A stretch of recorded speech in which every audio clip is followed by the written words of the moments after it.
This business about taking everyone's guns away.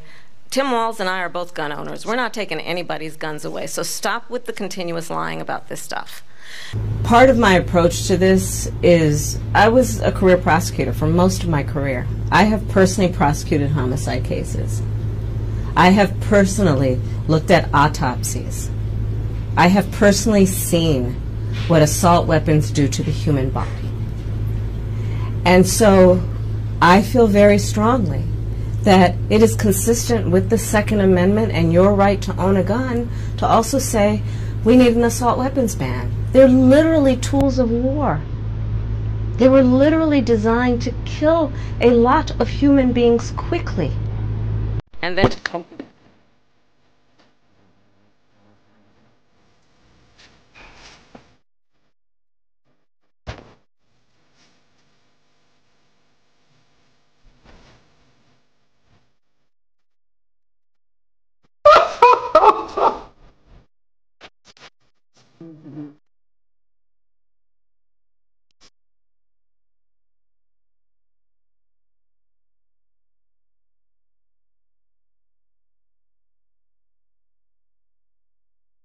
it's too expensive for far too many people. We know that young families need support to raise their children, and I intend on extending a tax cut for those families of $6,000, which is the largest child tax credit that we have given in a long time, so that those young families can afford to buy a crib, buy a car seat, buy clothes for their children. When it comes to the economy, you just can't make this up. This was Tuesday. This was Tuesday. This is Friday. This is Friday. when we talk about bringing down prices and making life more affordable for people, what are one or two specific things you have in mind for that? Well, I'll start with this. I grew up a middle-class kid. My mother raised my sister and me. She worked very hard. She can't answer any questions. People are really voting for this and clapping for this.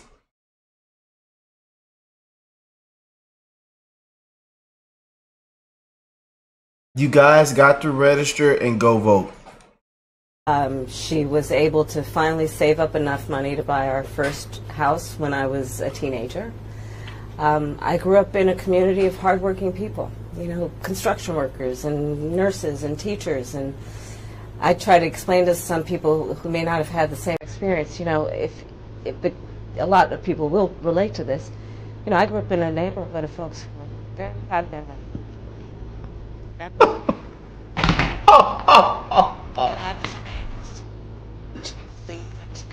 That hopefully have dignity, and that we as Americans have a character.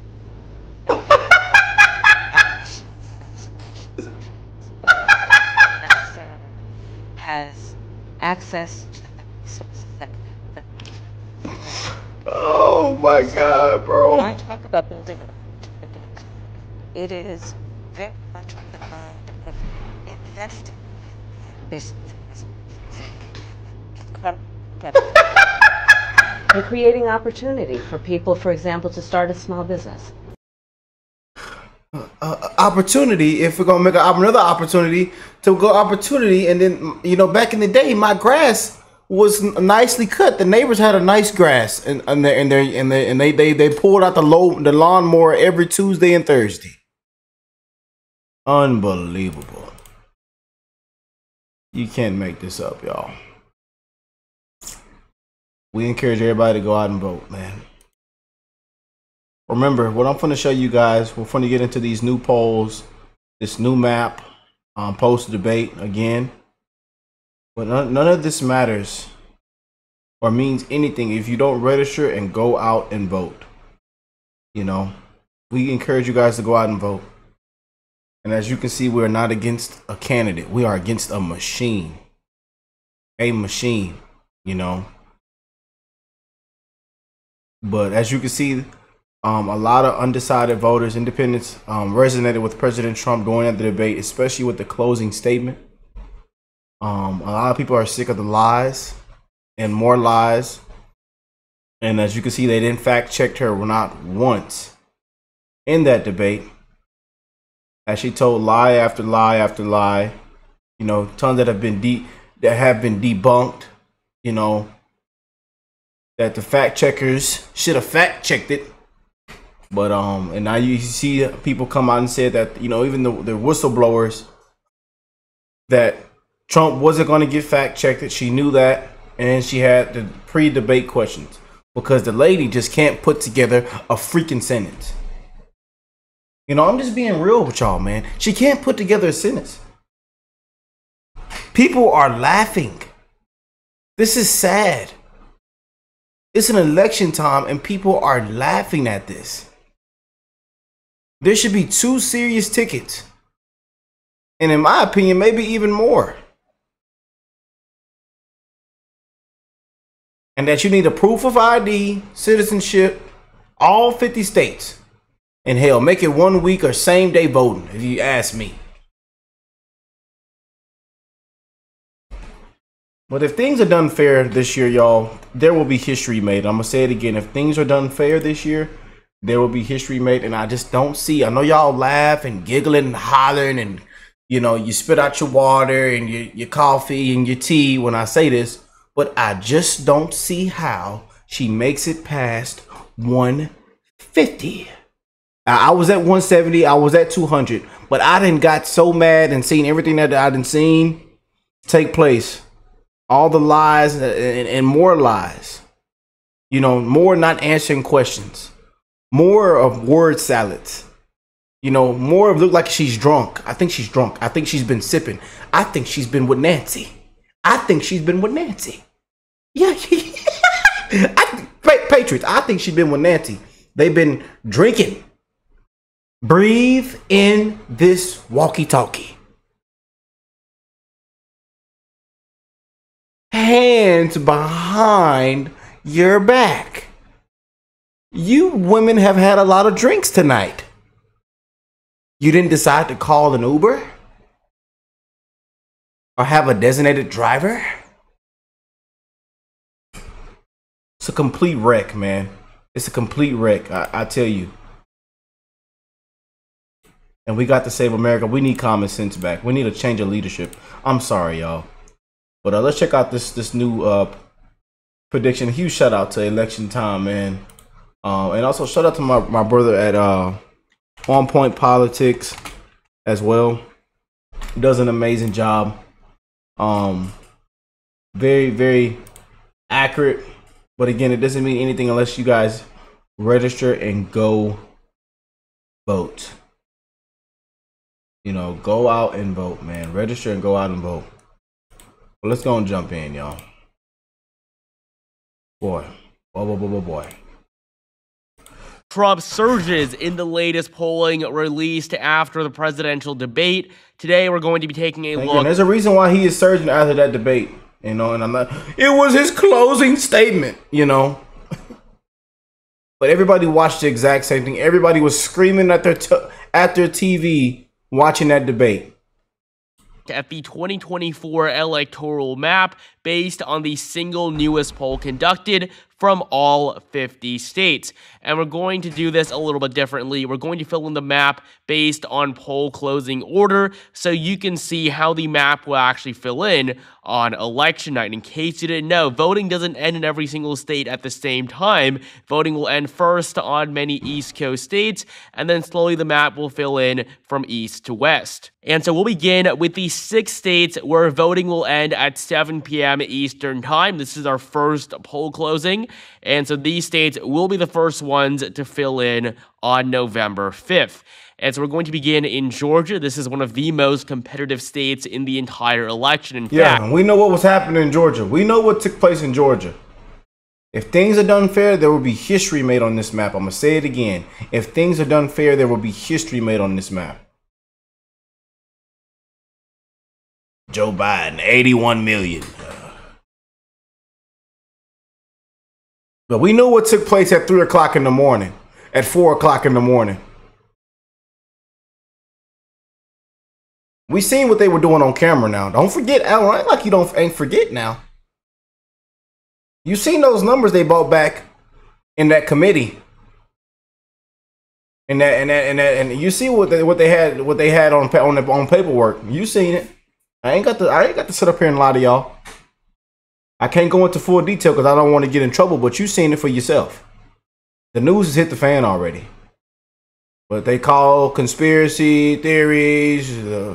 We're losing it. We can't accept it. But it's come out to be conspiracy facts.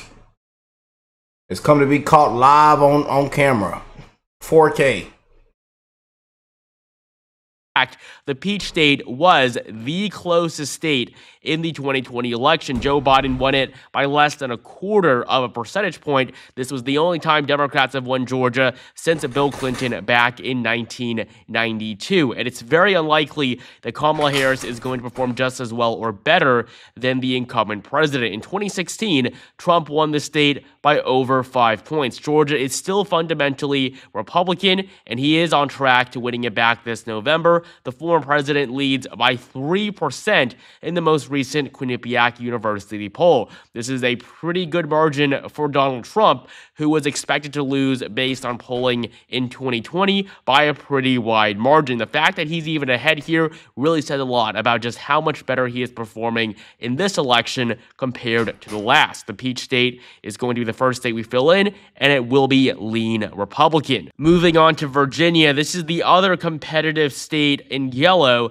The Commonwealth of Virginia went to Joe Biden by a double-digit margin in the last election. In 2020, the state really wasn't all that close. But over the last 4 years, Virginia has taken a sizable shift to the right. Just 1 year after Biden was elected, the state elected a Republican governor, lieutenant governor, and attorney general. And today, Kamala Harris leads by just 5.3% in the polling average. One poll released last month had her leading by just 3 points. If Kamala Harris can't win Virginia by more than 5, she is basically guaranteed to lose the election. Even Hillary Clinton won the state by 5 points 8 years ago. And so Virginia is going to be lean blue, a lot more competitive than it really should be. Now, the 4 remaining states, they're pretty easily going to go to one candidate or the other. Trump is going to win Indiana, Kentucky, and South Carolina by a solid margin for a 3rd time in a row, while Kamala Harris will carry Vermont, the most liberal state in the country. Next up, at 7:30, voting will end in Ohio, West Virginia, and North Carolina. North Carolina being by far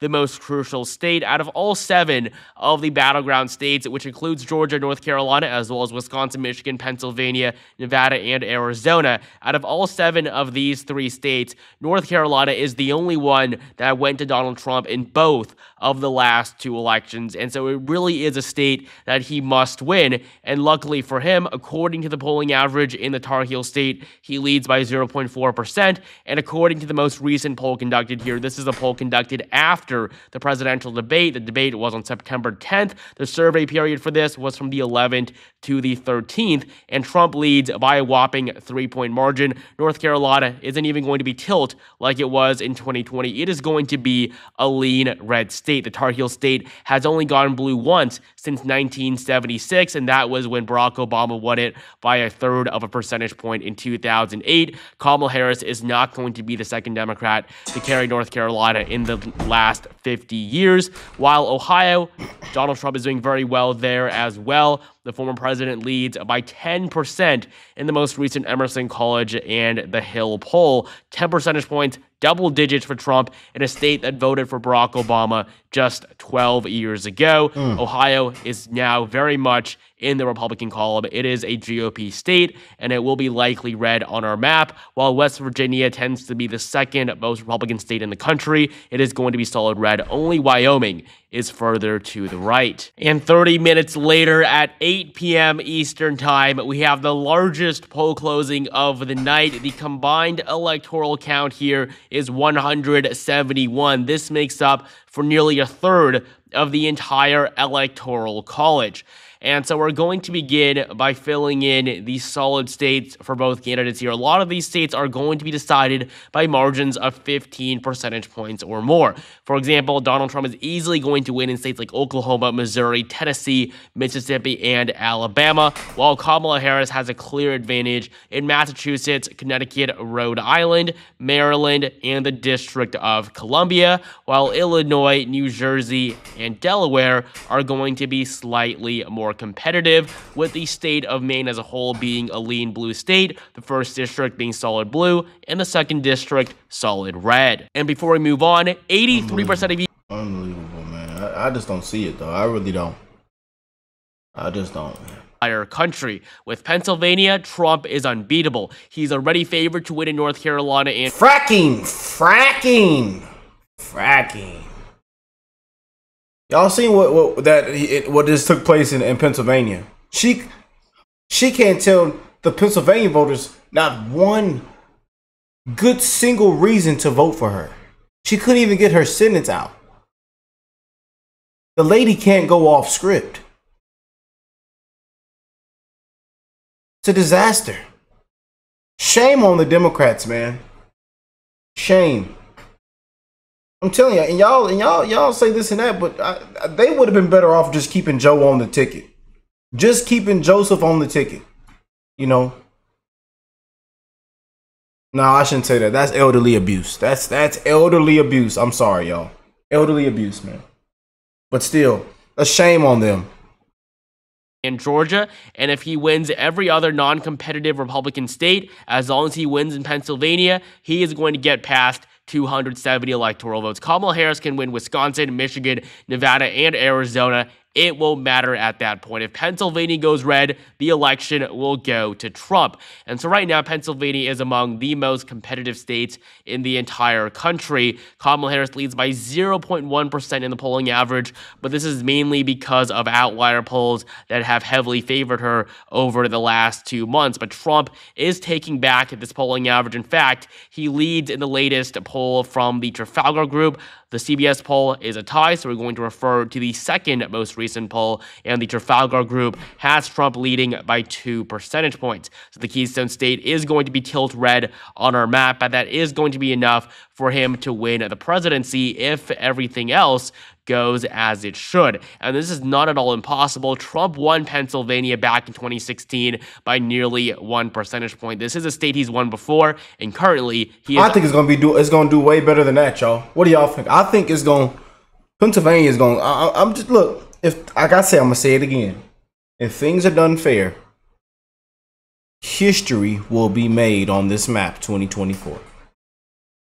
On track to win it again. Moving on to New Hampshire, this is a state that was very competitive when Hillary Clinton won it by 0.37% in 2016. Donald Trump almost won the Granite State. In fact, only one state was more competitive than New Hampshire in 2016, and that was Michigan. Hillary Clinton lost Wisconsin and Pennsylvania by larger margins than she won in New Hampshire. Now, Joe Biden did do well in 2020, but today, New Hampshire could get competitive once again. Kamala Harris leads by 5.7% in the polling. Joe Biden led by a double-digit margin. He eventually won it by just over 7. If Kamala Harris leads by 5, her margin of victory here is going to be very, very narrow, especially considering the former president's success here in the past. New Hampshire is going to be a lean blue state, but it's definitely going to be one to watch. Just like Virginia, it has the potential of flipping red. And finally, in the Sunshine State of Florida, 30 electoral votes. This used to be the ultimate battleground state, but that is no longer the case, and it's been hugely beneficial to the Republican Party. They no longer have to fight for Florida. This is just a state that they basically know that they are going to win. In 2016, Donald Trump barely won Florida. In 2012, it was the closest state in the entire country, the only state decided by a margin of 2 points or less. And in 2020, everybody thought Joe Biden was at least going to do better than Hillary Clinton, but instead, Trump won by 3 times the margin against Biden that he won by against Clinton. And so looking at polling today, there's no doubt that Trump is going to win the state for a 3rd time in a row. The Hill and Emerson College has him ahead by 5 points. Florida is going to be lean red, but in the end, he can definitely win by upwards of 7 to 10 percentage points. This is a state that is not going to go blue for a very long time. At 8:30 p.m., voting will end in Arkansas, and of course, that is going to be a safe state for the former president. 30 minutes later, at 9 p.m., another 157 electoral votes will be up for grabs. And just like before, many of these states are easily going to go to Donald Trump, both of the Dakotas, all of Nebraska, except the 2nd District, which is lean blue. Trump is also going to carry Wyoming, Kansas, and Louisiana. And the only state I can give outright right now to Kamala Harris is Colorado. It is going to be likely blue, not even a 15-point margin. Joe Biden won it by 14 points. Kamala Harris probably going to win it by just over half. Up in Minnesota, this is the home state of Tim Walz, Kamala Harris's running mate. Walz is the incoming governor of the state, and he is relatively popular in Minnesota. He's definitely given Harris a boost here. The vice president leads by just over 5 points in the polling, but honestly, this is not good because before Kamala Harris chose Tim Walz and before Kamala Harris became the Democratic nominee, when it was still Joe Biden in the race, he was probably going to lose Minnesota. But still, Kamala Harris has improved off of Biden from 3 months ago, but she is still doing worse than Joe Biden in 2020. And Joe Biden did not run with the literal state's governor as his running mate. Kamala Harris, with Walz on the ticket now for over a month, she leads by just 5 percentage points. So this is pretty abysmal for the Democrats. Yes, Harris is still the favorite to win, but a state that hasn't gone red since 1972 shouldn't be this competitive. In neighboring Wisconsin, Harris's advantage with Walz is going to spill over the border somewhat. She's going to do a little better in Wisconsin than she otherwise would have, and so generally Wisconsin is the most conservative out of the 4 upper Midwestern states, but this time around is probably going to be Pennsylvania. Looking at polling in Wisconsin today, Kamala Harris leads in the latest poll by 4%. This poll conducted by Marquette University, and yes, Kamala Harris might be leading, but Democrats have a lot to worry about here. Wisconsin polls have been notorious for overestimating Democrats. Just look at what happened back in 2020. Joe Biden was supposed to win the state by nearly 7 points. It was basically going to be a likely blue state. In the end, he won by less than 1%. He won by 10% of the margin he was supposed to win by. And so Kamala Harris winning by 4% in the most recent poll, up by 1 point in the polling average. That means absolutely nothing. She is not in a winning position right now, but based on just the numbers alone, she is going to get this one single battleground state. Wisconsin is going to be lean blue on our map. In Michigan, Trump is actually doing much better than expected. According to the only poll released since the debate, this one conducted by Insider Advantage, Donald Trump actually leads. He's ahead by 1%. This is just another example of the data getting better and better for the former president after that stellar debate performance. And so Michigan is going to be a tilt red state. If Trump wins Michigan, the election is over. Kamala Harris has no chance. If she can't even carry the Wolverine state, she has no pathway to the presidency. Up in New York, though, Kamala Harris is going to win. She leads by 14 points. New York is going to vote likely blue for the first time in 50 years. We also have down in Arizona another pretty competitive race with Donald Trump and Kamala Harris in a tie, according to the most recent poll. But then the 3 next polls all have Trump leading. And so we're going to take the most recent of those, which is this Insider Advantage poll from late August. Trump leads by 1%. Arizona is going to be a tilt red state. But again, if Donald Trump can win Michigan, if he wins Arizona, Pennsylvania, there's no way he is not going to win the election. This puts him in a very good spot. In New Mexico, we do have a single poll. Kamala Harris leads by a double-digit margin. This is probably overestimating her. This poll was also conducted relatively recently, but looking at the Hill and Emerson College's track record, they do tend to lean slightly to the left. I would expect Harris to win by just under 7 points, as she and the Democratic Party as a whole are still having issues with Hispanic voters. But on our map, it is going to be a likely blue state. And finally, in Texas, 40 electoral votes. This is big for Republicans. They have to win this state in 2020. There was some doubt as to whether Trump Lone Star, yes, sir, would actually be able to do that. But there is absolutely no question today. Donald Trump is going to win the Lone Star State for a 3rd time in a row. In Texas, Trump leads by 7 points in the polling average. And according to the most recent poll, this one again. I tell you, over here in Texas, it's everywhere. Everybody got yard signs, car back on the back of their window, on the back of their car. There's mega hats when you walk in the store. Everybody. I get compliments when I go inside the store. Yeah, shout out to my Texans. Shout out to my Houstons, my historians. Well, H-Town. Yeah. Over here, we love Trump over here. And I rock my hats and merch proudly. Could give up what you say. I don't care what you say. Look at me if you want. Some of them will be looking at me with that weird side eye. Tons of them say, "Hey, love your hat, Trump 2024." Kids, elderly, everybody. It don't matter the age. Everybody got love for Trump over here. Yeah. So I think it might even it performed better than that. I told you, if this thing's done fair, history gonna be made this year, y'all. Conducted by Emerson College in the Hill, which, like I said, does tend to lean left. Trump leads by 4 points. So the state is going to be lean red on our map, but in the end, he's going to win by a much larger margin. An hour later at 10 p.m., this is the final poll closing with any competitive states, and that, of course, is Nevada, Montana, and Utah that are easily going to go to Trump, while Iowa is likely red. But in the Silver State, we have a pretty interesting race. No Republican has won Nevada since 2004, but Trump today has the opportunity to win the state, a state he's never won before, for the first time in the most recent inside. No tax on tips, no tax on tips, no tax on Social Security, no tax on overtime.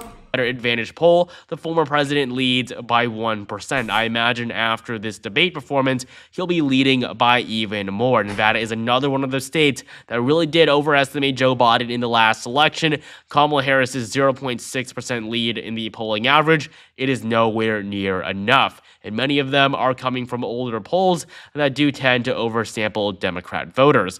And so Nevada is going to be a tilt red state, which means that Trump will go 6 for 7 of the battleground states. The only one Harris is favored in right now is Wisconsin, and that's really only because it neighbors Minnesota. At 11 p.m., polls will close in the 3 Pacific states and Idaho. Obviously, Idaho is going to be solid red. We're going to fill in these states pretty quickly. California, Washington will be safe blue, while Oregon is going to be likely for the vice president. And finally, at 1 a.m. Eastern Time, the election will finally end, with voting ending in Alaska and Hawaii, the 2 non-continental U.S. states. Of course, Trump will win in Alaska and Harris in Hawaii.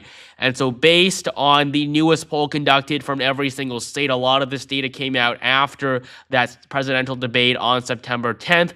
Donald Trump is on track to easily win his re-election to a second non-consecutive term. Real too. I just don't see how she makes it past 230, 200, 150. I just don't see how she makes it past 150. That kind of hurt my feelings that she made it past 150 in there. I just don't see it. I just don't see it, y'all. But again, none of this matters or means nothing if you don't register and go out and vote. We encourage y'all to go out and vote, man. I love y'all, and I will catch you beautiful people in the next one, man. Peace and love, y'all.